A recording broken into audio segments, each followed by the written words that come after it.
back around again, but this time I'm grabbing almost completely pure tinting white.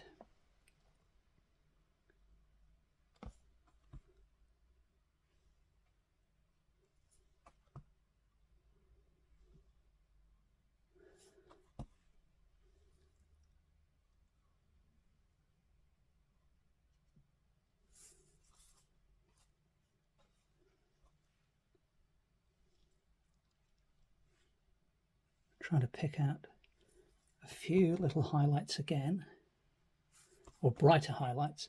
Because I'm working wet in wet, they're not coming out all that stark. The contrast isn't that high because my brush isn't that heavily loaded with paint, but we have to, you know, just make a quick decision. And we won't know the full effect of what we're doing until the paint's totally dry. But for now, that'll do. So, chucking that brush into the water, switching to a smaller flat. Now I need to go and put in some darks. So, burnt umber, bit of ultramarine blue, perhaps get a bit more.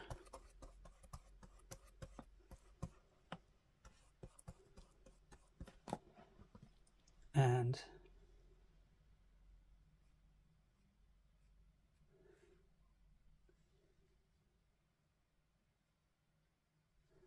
there's some shadow in the ear there, which comes up there.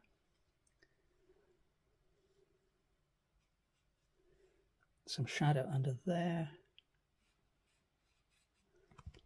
The ear's casting a shadow down the side of the head.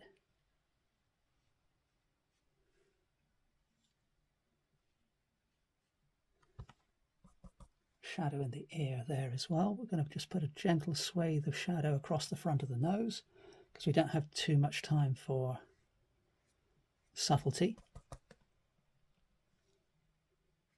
Little nook of shadow there, overdid it a touch there. Some on the knee.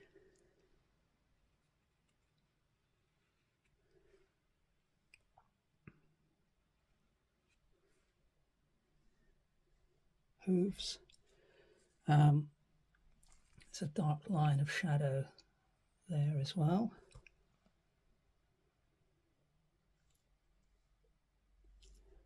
And I think that's enough of that brush.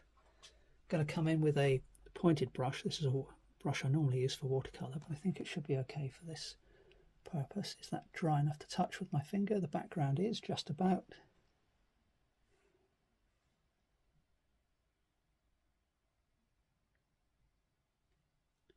Hint at an eye. Hint at another eye.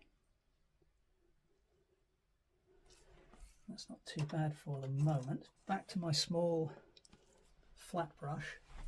Just wiping that off with a piece of paper towel again.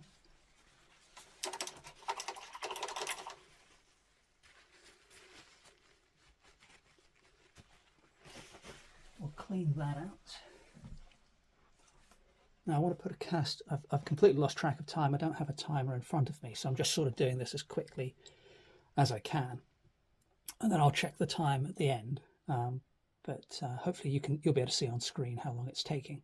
So what was I going to do? I was going to add some bluey shadows and a little bit of pink here and there, perhaps, just to warm things up. So let's grab a little bit more of the red and put it into the pale colour that we had there.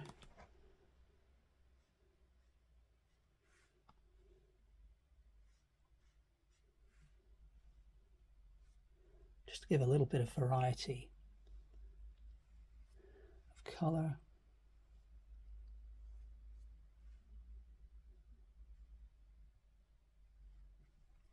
Go back in with the blue, pop that into the colour we already had. So that's now hopefully a paler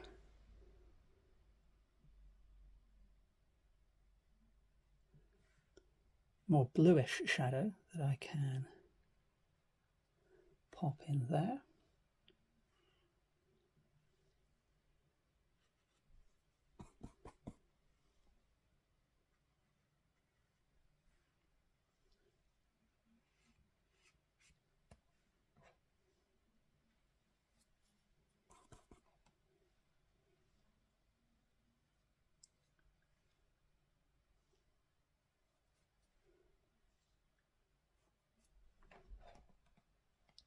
few regions of shadow on the legs. We'll put some of this blue on the hooves, trotters, I guess.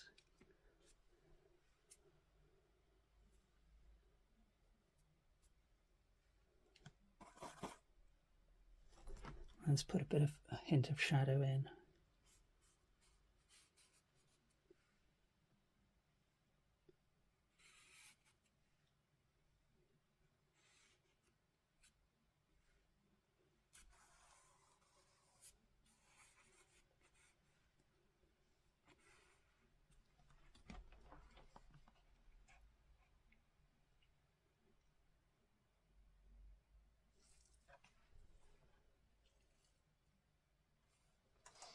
And we'll leave it there. We'll see how long that took.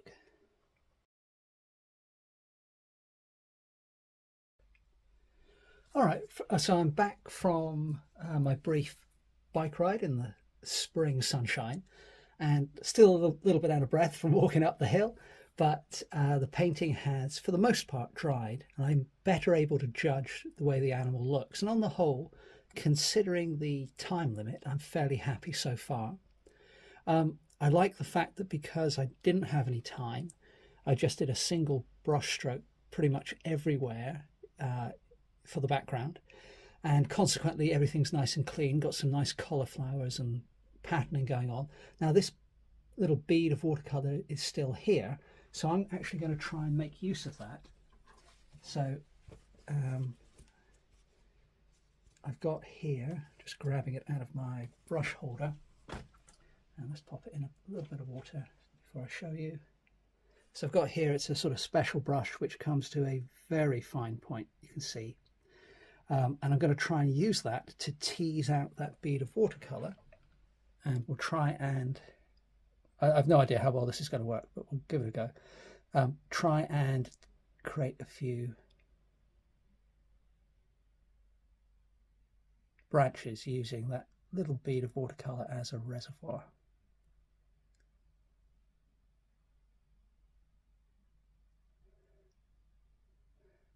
And I just want to join that up. So I think that's worked out okay. It looks like a weird tree.